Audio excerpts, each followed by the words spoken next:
Hello, good people.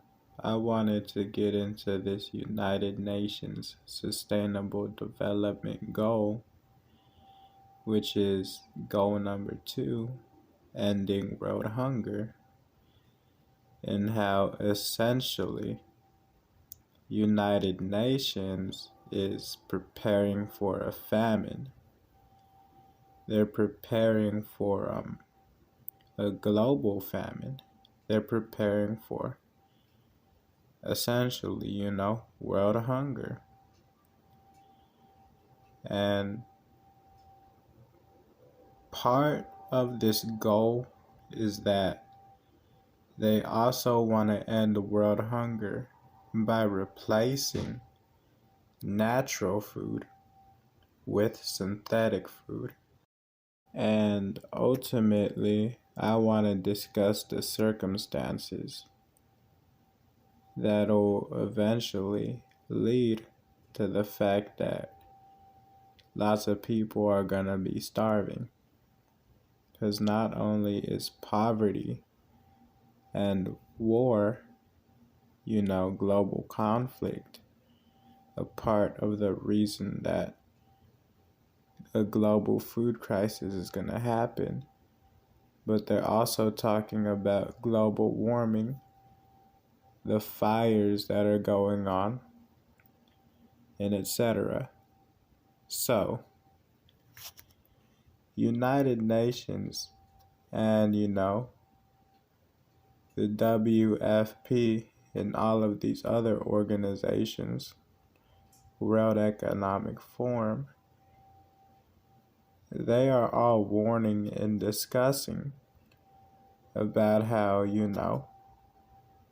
there's a potential global food crisis that they have to attempt to avoid. And that's essentially what I'm trying to get into and discuss. And this global food crisis has to do with what we saw during the pandemic, where it exacerbated world hunger, and how events like this are eventually going to lead to a global food crisis. And for those of you who don't necessarily understand what I am talking about, what I was told about in school, what I was taught about in biology class, especially considering the ecosystem of the future. What we're discussing is that scientists for the past 2 decades have been warning that essentially food was going to become scarce due to one, climate change, and two, due to conflict. And this is what I was told in school. So when we see it happening in the real world, we're really tired of you ignorant people saying it's a conspiracy, because there's lots of scientists, there's lots of professionals, there's lots of professors, there's lots of people in the educational, academic world that understand this stuff. And they know very well that this stuff isn't a conspiracy. So yeah, and this is why we try to break it down to other people. And this stuff isn't just about raising food prices.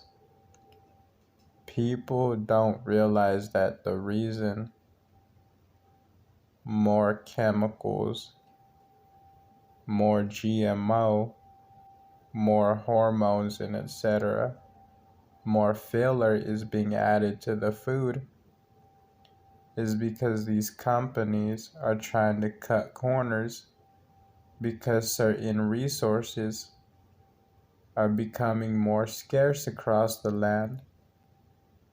Certain resources are becoming less and less abundant. And the primary reason that the majority of the citizens around the world are being fed filler and GMO chemicals is because essentially the people who control the food distribution system, the corporations, etc., they are actually that food is basically being prepared for the future. I'll put it that way. Lots of the food we have that we're currently actually getting, some of it is older food actually, and people don't realize that. Lots of the new food being grown is being prepared for the future because scientists and corporations know what is about to happen.